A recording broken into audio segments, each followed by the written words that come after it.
Rahman, salam Kicau Mania. Selamat berjumpa dalam program khusus bagi Anda pecinta burung Nusantara. Dalam program Kicau Mania, Anda akan mendapatkan informasi lengkap segala hal yang berkaitan dengan dunia burung. Dan Anda juga akan dipandu oleh host istimewa Bang Boy. Dia itu istilah kata kalau dalam dunia persilatan, dia itu sang master suhunya. Tapi dia sekarang adalah master suhu dalam dunia burung. Dalam episode kali ini, Bang Boy akan membawa para Kicau Mania menelusuri bisnis burung yang sangat menjanjikan. Tapi jangan lupa, burung-burung kita itu sekarang yang indah semakin langka. Itu dikarenakan karena perburuan liar. Budidaya burung adalah solusinya. Tradisi memelihara hewan telah menjadi kebiasaan manusia sejak lama. Salah satu hewan yang banyak dipelihara adalah burung. Bagi masyarakat Indonesia, burung termasuk hewan yang paling gemari untuk dipelihara. Lihatlah pasar burung Pramuka, Jakarta Timur. Pasar burung yang diresmikan oleh Gubernur DKI Ali Sadikin pada tahun 1975 ini hampir tak pernah sepi. Tidak hanya burung, perdagangan pakan dan aksesoris pendukung pemeliharaan burung pun cukup memberi warna kehidupan ekonomi di pasar ini. Omsetnya per minggu ya, kalau yang itu bisa 100 dus lah per minggu ya. Rata-rata lah 100 dus. Iya, yang laku ya. Sangkanya dari Bandung, dari Meranggen, Solo, Malang, dari Cina juga ada yang itu, yang lecet. Seminggu paling satu truk lah laku semuanya. Paling sisa paling enggak 10 biji, 20 biji paling. Satu truk isinya 400 sangkar.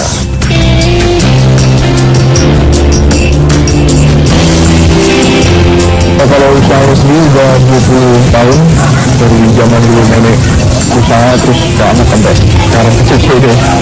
Distribusinya ke Kalimantan, Bengkulu, Lampung, Padang, ke beberapa pernah ke Papua juga. Pasar burung terbesar di Asia Tenggara ini menampung lebih dari 300 pedagang burung. Berbagai jenis burung dijual di pasar ini, baik dari jenis burung tangkapan maupun burung hasil penangkaran. Mengapa kini membedakan burung berdasarkan dua golongan tersebut? Ini dia yang menarik. Kita semua paham bahwa kepunahan satwa banyak diakibatkan rusaknya habitat asli mereka. Ditambah perburuan liar, maka sempurnalah kepunahan tersebut. Tentu kita tidak menginginkan itu terjadi. Karena itu, upaya menghindari kepunahan burung asli Indonesia adalah tanggung jawab kita semua. Ya itu kalau orang yang pembeli, orang perumahan itu sukanya yang penangkaran, itu burungnya bina yang buat lomba-lomba gitu, sukanya kan yang penangkaran gitu. Kalau yang dari hutan itu nggak bisa buat lomba, nggak bisa, makanya dari buat semut-semut di rumah gitu. Kita masih jual juga itu nanti kita kasih tahu kepada mereka bahwa kualitas yang hasil penangkaran lebih baik. Cuma sementara kan pembeli masih dari harga ya. Kalau harga yang hutan kan masih lebih murah daripada hasil penangkaran. Umumnya mereka yang ditangkarkan adalah burung-burung yang kualitasnya baik. Artinya burung-burung yang sudah juara. Kalau sudah juara, sudah agak tua, mereka buat bibit. Hasilnya adalah pasti anak-anaknya pasti anak-anak yang baik.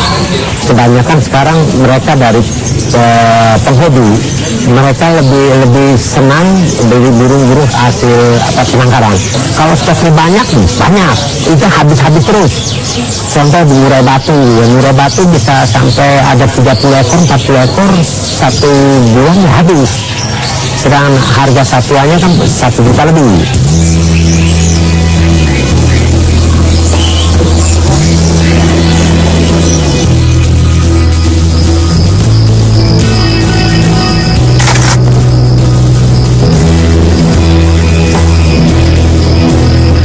Sangat menarik ya tadi mengenai berbagai macam dunia burung.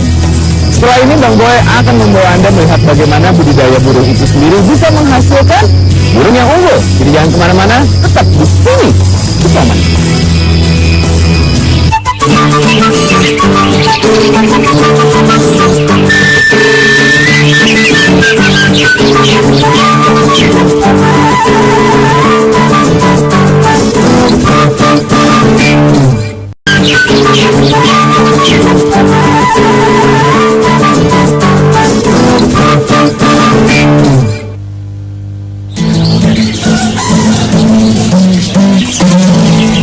Maraknya komunitas penggemar burung kicau di tanah air saat ini turut menggerakkan kepedulian para pecinta burung untuk mengembangkan burung-burung hasil penangkaran.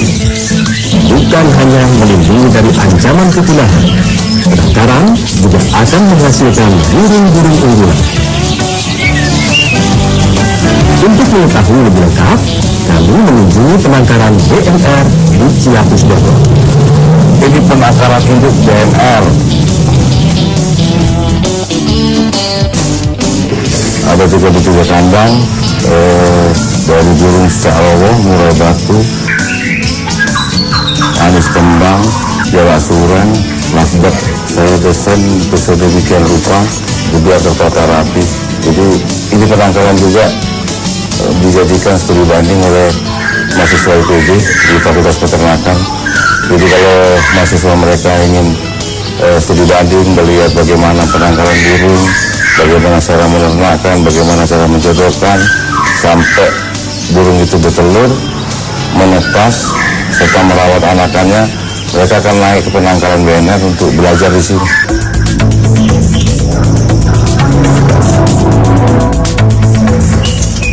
Ini contoh kandang penangkaran. Itu memang harus ada tempat penyinaran dari matahari, kemudian tempat minumnya juga. Ini tempat mandi sekalian tempat minum mereka. Ini memang setting, jadi tidak mengganggu kegiatan mereka di dalam kandang. Jadi kalau mengurasnya cuma tinggal dibuka kerannya, keran di bawah. Kemudian kalau untuk isinya tetap melalui pipa ini. Nah di situ yang tertutup itu tempat cicak rowo. Ada sedikit kebiasaan cicak rowo yang burungnya sensitif, jadi ruangan penangkarannya agak tertutup, hanya bisa dipantau oleh kita melalui CCTV di depan. Kenapa menggunakan CCTV?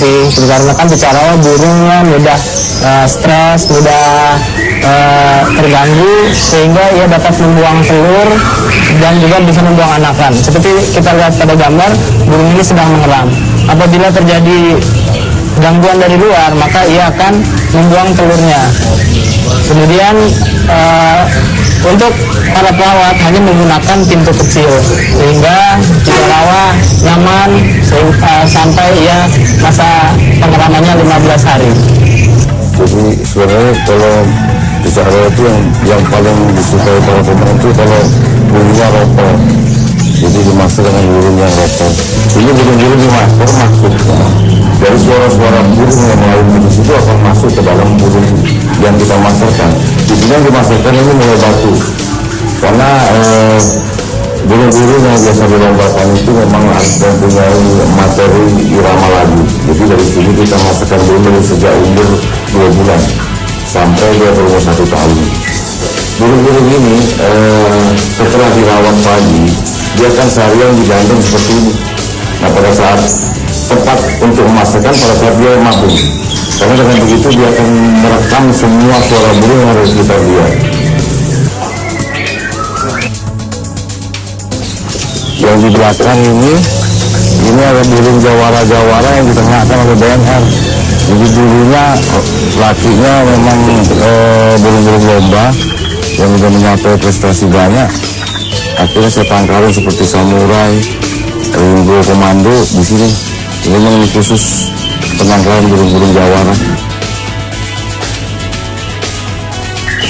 Karena kalau kita memiliki jantan yang bagus kayak seperti itu, kalau indukan perempuannya nggak kualitas, hasilnya juga nggak akan bagus.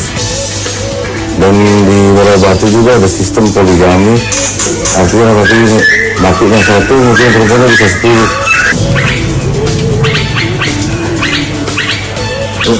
Ini anakan dari kacer BNR yang masih umur 7 hari ya mas ya. Ini saya dilolok, disuapin karena kalau di penangkaran itu lebih cepat besarnya kalau burung itu dilolok oleh perawat-perawat ini.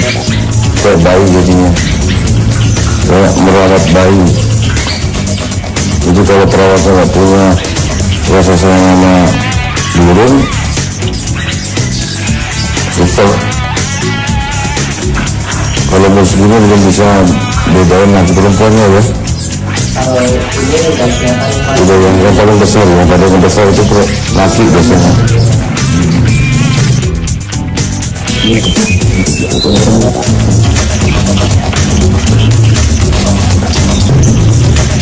Burung-burung ini sebenarnya lebih bisa kita kembangkan lagi untuk lomba kalau mereka melalui penangkaran. Karena apa? Dalam hal ini penangkaran ini burung dari kecil bisa kita rawat dan kita master daripada kita mengambil di hutan yang belum tentu tahu darah dan terahnya. Tapi kalau dengan burung-burung penangkaran itu kita bisa menjodohkan seperti yang dilakukan di penangkaran BNRI, burung jawara kita kawinkan dan anak-anak kita masterkan. Jadi kualitas burung yang keluar dari penangkaran itu memang akan benar-benar menjadi calon-calon jawara di lapangan. Rekan-rekan yang di atas gunung atau di kampung-kampung Sumatera atau dimanapun, tolong cepat pengambilan burung dia. Mari kita gerak dengan penangkaran. Seandainya semua berhenti berburu secara liar dan beralih ke budidaya, pasti hutan ini akan ramai sekali dengan suara kicau burung yang sangat indah. Saya pun tidak akan kesusahan untuk mendapatkan gambar di sini. Bukan soal mudah untuk merubah kebiasaan buruk, tapi saya optimis kita pasti bisa. Jangan kemana-mana karena Kicau Mania akan kembali dan setelah ini bakal ada cerita yang lebih menarik lagi.